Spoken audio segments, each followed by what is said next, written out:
we don't want to just achieve symptom-free during perimenopause. We want to achieve vitality. We want to radiate. We want to glow. We deserve to have healthy living. Living like you're exhausted and running on fumes all the time is very, very difficult.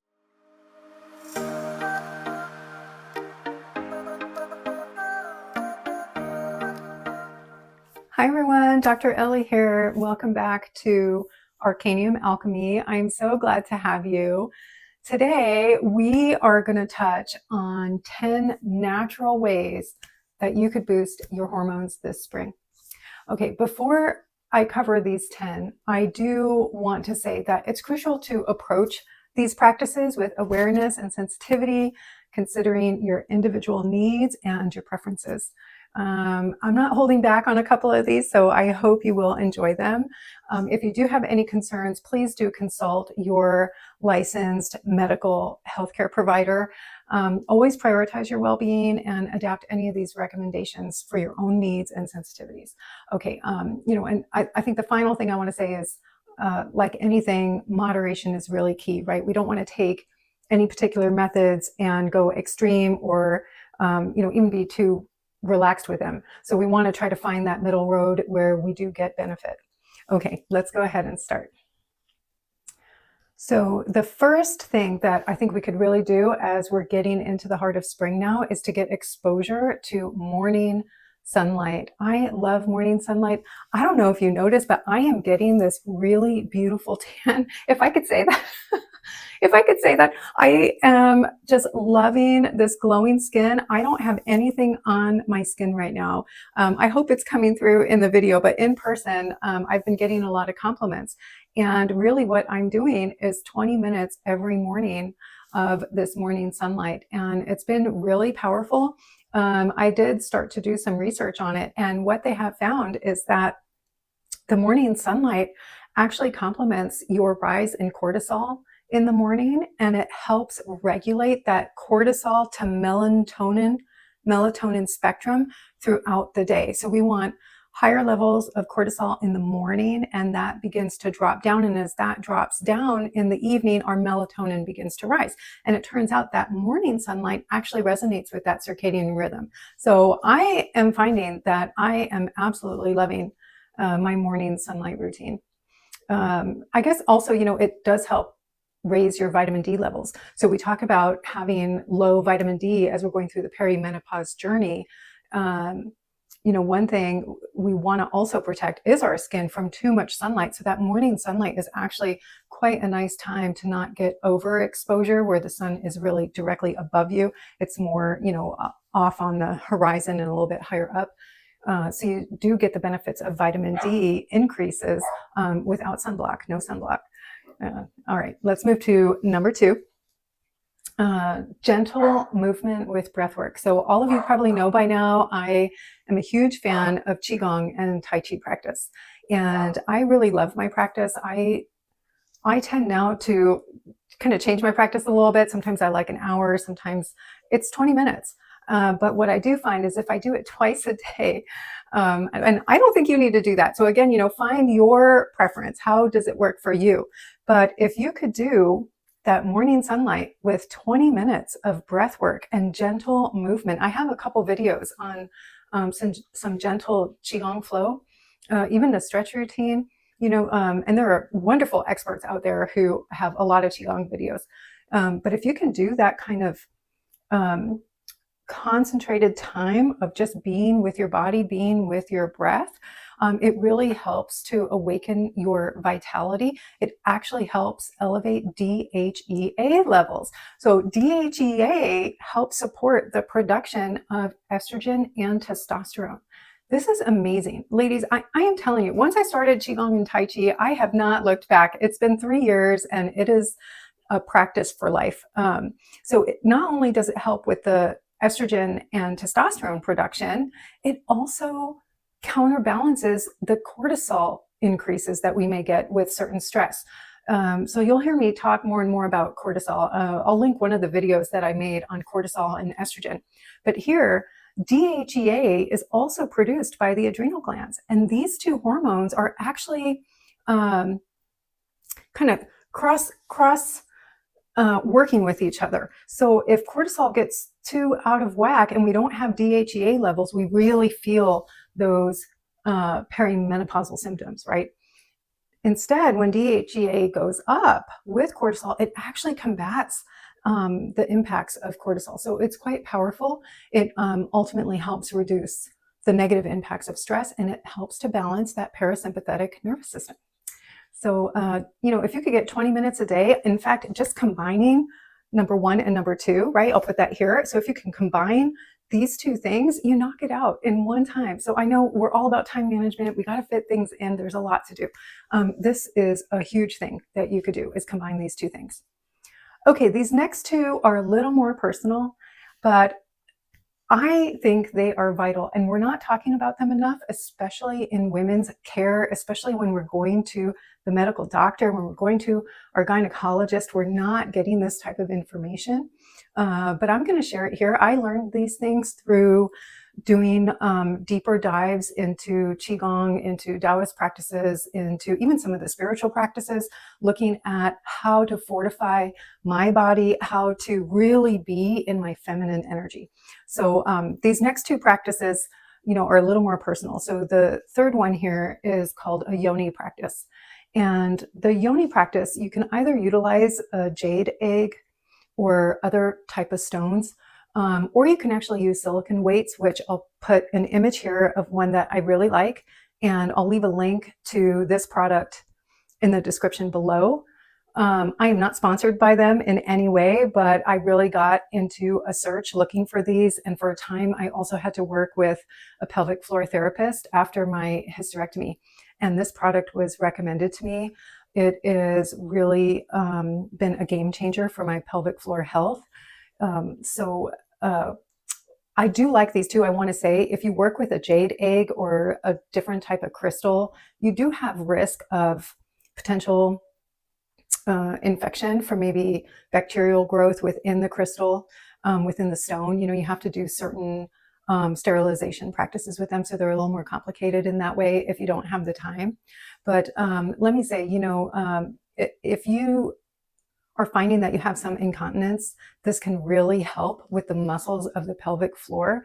Kind of in the way, in the past, everyone was talking about Kegel exercises. I really think this is a stronger practice. I'm not going to put down Kegel exercises. They may have their place. But what I want to say is that what you notice with using a jade egg or some of these weights is that you have an increase in your sexual responsiveness.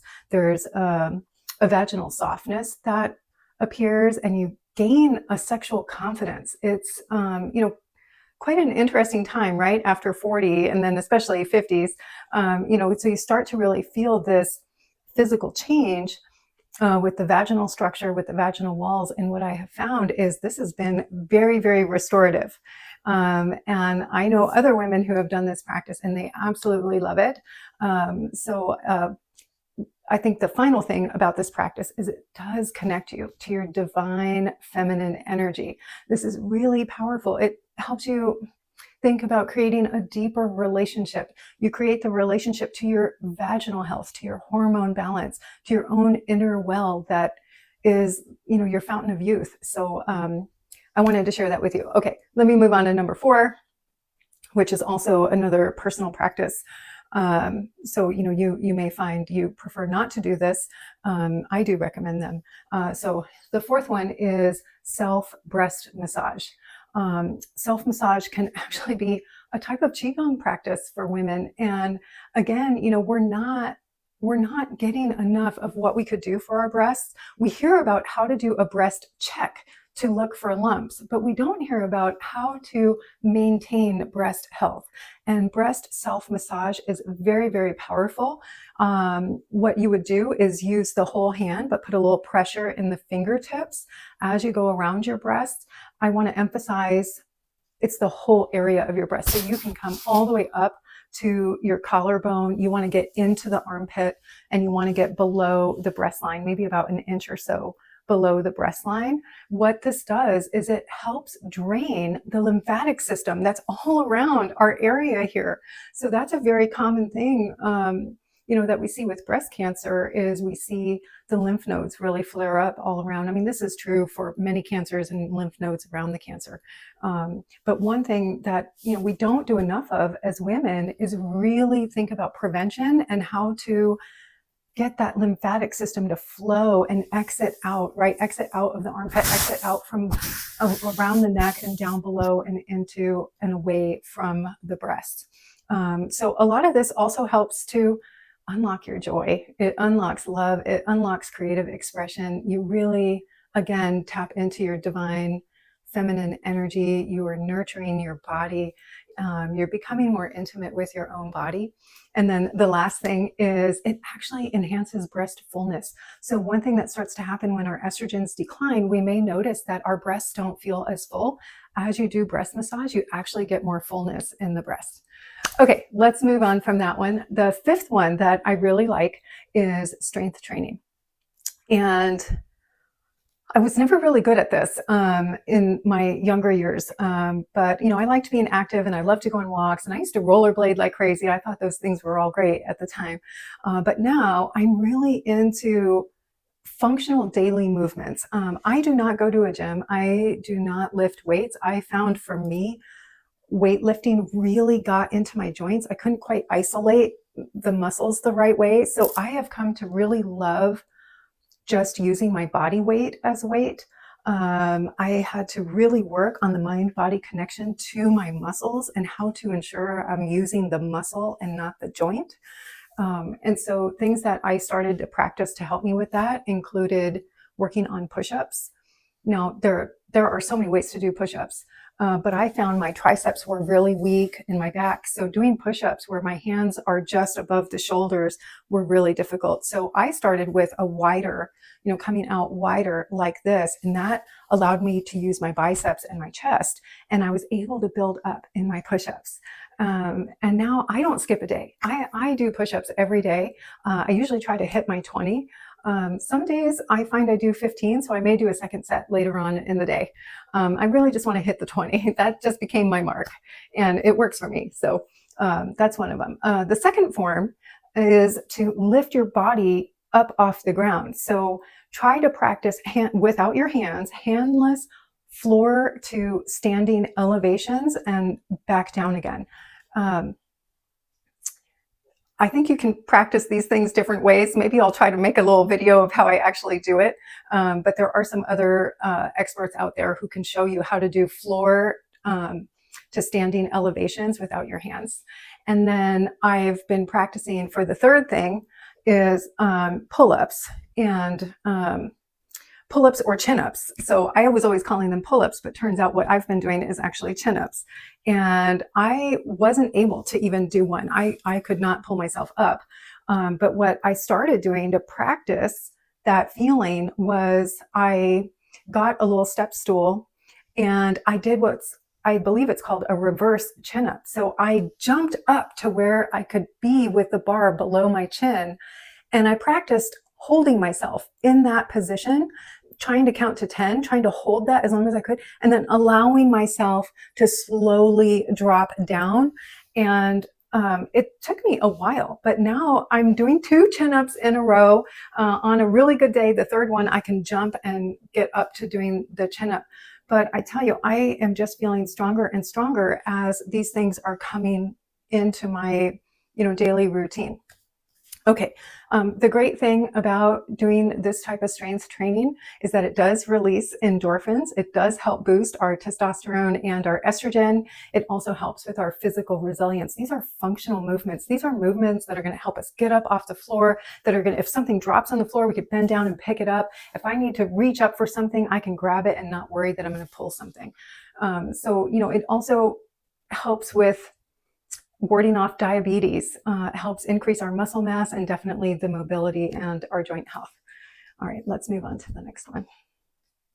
So the sixth thing is going into nature to do your meditation. And this is, some people separate these things, and that's very okay too. I'm trying to think, how do we fit in a lot of these things? And, find the ones that really work for us. But if you could combine meditation with nature, it is really quite powerful. And I found that these two are so synergistic. So I think, we have to kind of define for ourselves what meditation means. And for me, I decided that for me, meditation is about bringing stillness to my mind, not stillness to my body. And I learned that through my Tai Chi practice, through my Qigong practice. I found a deep state of meditation while I was moving. I didn't realize at the time, but there are two phrases that are commonly used, and I was using them not knowing about them at the time. I had not read up on them, and my Sifu had not mentioned these things. But one of them is moving stillness. And I really found deep stillness within me, but I was moving. And then the other one that I started using was, I feel like I'm resting, but I'm active. So I called it active rest. And that's exactly what goes on because the mind calms down. You really come into your heart space, you're moving your body. And then what I found was if I got into that state while I was in nature and I'm surrounded by all this natural beauty, all of a sudden I'm really into a deeper state of gratitude and appreciation for the most simple things of life. I mean, the degree of calmness and stability and security and love and peace and joy that I know for me that I feel when I'm doing that is quite powerful. And it really regulates that cortisol production. It again regulates that parasympathetic nervous system. Cortisol comes down. And as cortisol comes down, our estrogens rise, our progesterone rises. This is a beautiful way to just harmonize across these, that hormone repertoire for ourselves. And the other benefits I found, my breath goes deeper when I'm in nature and I'm just in that quietness. And I'm like, oh, wow, I can really take a deep breath. It's almost as though when I started Qigong practice and doing it in nature, it's like breathing for the first time. I don't know. You'll have to experience it for yourself. I hope you give it a try.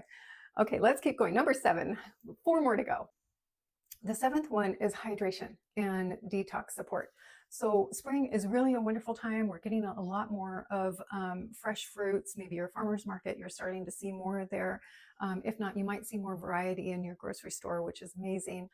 So one thing, I'm a huge proponent of eating fruit. And I love eating fruit for hydrating a meal instead of drinking water or, certainly, you want to avoid sugary drinks like sodas and whatnot. Um, but instead of drinking a lot of water with my meal, I found, drinking too much water with a meal can actually dilute your stomach acid and it can interrupt your digestion. But what I found is when I eat fresh fruit with my meal, and especially maybe, 10, 15 minutes after the meal, if I go eat a little more fruit, especially pineapple, kiwi, or an orange, something with a little citrus, it really helps with the digestion, that full digestion of the food. And it also helps with the like liver detox. So this is really, I'm a huge proponent of eating fruit. It also can satiate the meal. So I think some of you may have heard me talk about you don't want to eat more than a nice, kind of softly closed fist worth of food. You don't want to overstretch the muscle. You don't want to leave yourself hungry when you do those two things, either overstretch the stomach or not eat enough. You elevate your cortisol.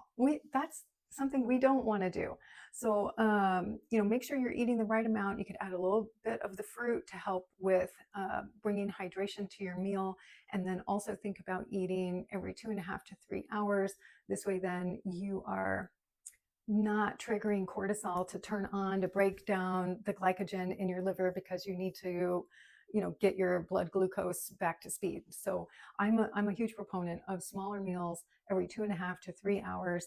The other thing I want to say is having dandelion teas. So drinking herbal tea with dandelion root or dandelion leaves also helps to detoxify the liver. It is really, really powerful. Okay, let's jump into number 8. This is about nourishing foods. I probably spoke about some of this in the last one, but that's okay. I'll repeat myself. So I really love that right now we're starting to see more of the sprouted microgreens and spring mixed salads with different herbs in them. So this is a great way to introduce a new variety into your diet. Vegetables for me never go out of style, so I'm always having a lot of steamed vegetables. Just make sure that you do get adequate protein. So for me, I tend to lean on eggs and lentil and grass-fed beef. So, find your preferred protein. And then again, that eating style that we talked about in number 7. I won't repeat all of that, but I do want to add something that I do for myself is I eat breakfast about 1 to 2 hours after I wake up. And then I stop eating about 3 to 3.5 hours, sometimes 4 hours before I go to bed. So I don't do intermittent fasting. I had tried that in the past and it didn't really work for my body. I didn't feel well. But what I find with this style is that I do get between 13 and 15 hours of no eating for my body. And that seems to be the zone that my body really likes. And then, of course, eating a lot of the natural foods. And I think that's the biggest thing I can convey about the foods is the eating schedule. And definitely give the sprouted microgreens a try and some of these herbs a try. I think it's a great variety for the body. Okay, the 9th thing is to simplify priorities. Spring cleaning, right? Spring cleaning, that kind of comes over us. It's such an interesting phenomena, the way we get this, like, well, I just want to clean the house. Do the same thing with your life. Declutter your priorities. Trust me, there are so many things you've brought in that are on the periphery of what truly matters in your life. Take time to learn what those things are. Be willing to say no to them. Be willing to set them aside. Make space for your health, make space for your wellness. Achieving, we don't want to just achieve symptom-free during perimenopause. We want to achieve vitality. We want to radiate. We want to glow. We deserve to have healthy living. Living like you're exhausted and running on fumes all the time is very, very difficult. And it's disheartening to think that you'll spend the next third of your life living in that state. So our goal is vital health. And the way to get there is you have to declutter your priorities, kick some things out, kick them out. It's hard to do it if you haven't done it. It's hard to start. But once you start seeing it, you're, whoa. And all of a sudden you become so protective of your time, of your rest, of what you need, because for the first time, you recognize that your rest is actually your wellspring. It is your wellspring. It is what makes you blossom. So, find how to do that. And I do believe vital health is not just a state of being. I believe we can do and be. We can stay active. We can participate in life all around us. We just have to be mindful of that balance of doing and being. Don't go days and days and days doing, thinking, okay, I'm going to get my rest on the weekend. Ladies, that doesn't work. That's not how your body operates, right? We want to start thinking more about daily rest, ways that we can build in time of being. So put it on your new list of priorities, because I know you haven't incorporated it yet. I know you haven't. It's time to do it. It's time to get more serious and say, okay, I'm going to establish the right routine for myself. Okay, the last one is one of my favorites. It's about embracing the divine feminine energy within you, really coming to embrace it, to understanding that your divine feminine energy is where we embrace our intuition. We embrace the trust within ourselves, this knowing. We know inside what we need, but we're so bombarded by what's going on out here. We're told repeatedly by others that, no, that's not right, right? We're kind of, our initial gut feeling, our initial instinct is X, and someone else says Y, and okay, and we might collapse it down, right? We don't stand up for it. Take time to learn it. Know the frequency of your divine feminine energy. Take time to listen to it. What is it doing for you? Okay, it's actually serving you a deeper purpose. It knows what your higher self needs. And as you come into this menopause transition, It is trying so hard to get your attention. It is trying so hard to get your attention. And I will tell you, your intuition will not yell at you. It will not berate you. It is quiet. It is soft. It is full of compassion. It is full of gentleness. It is full of love. And you will know when it's talking to you, because you know what starts to happen? You get into an argument with yourself. You start arguing with yourself. No, I'm not going to go up to the front of that parking lot. There's no way there's a spot up there. Who did you just argue with? Who did you just talk to? You were arguing with that little quiet voice that whispered to you, there's a parking spot up at the front. And you started arguing. Another example, you're getting ready to leave the house, and maybe you're going to go to the grocery store, or maybe you're going to go to visit a friend or something, and you left a pen on the dining room table. And you look at that pen, and all of a sudden, you're like, no, I'm not taking you with me. Why the heck do I need a pen? Who are you arguing with? Why did that come up in you to start saying, no, I don't need that pen? That soft voice whispered to you, grab the pen, take it with you. Okay, so that's the cue. That's the cue. When you start arguing with yourself, when you're going to not contradict yourself, but when you're arguing with yourself, when you catch yourself arguing, that means your intuitive voice just spoke to you. It said something to you. So let that cue tune you into what that voice sounds like when it shows up, and practice listening to it. Okay, so see what happens when you start to listen to it. What would happen if you actually drove the car to the front of the parking lot? Would the spot be there? What would happen if you brought that pen with you?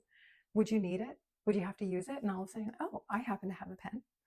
So, okay, ladies, this was a lot of fun. I hope you find these things helpful. Please leave me a comment. Let me know which things really resonated with you, what you'd like to learn more about, and how you're doing overall in your transition. I would really love to know. I do think there's so much that we could be learning from each other. So as you leave comments, it will help other women in the community. It'll help us grow. It'll help us get more ideas. And that's always just such a wonderful thing. So remember to like and subscribe. Greatly appreciate that for our community as well. And I'll leave you with that. So wish you all much love, light, peace, and joy. And we'll talk to you again soon.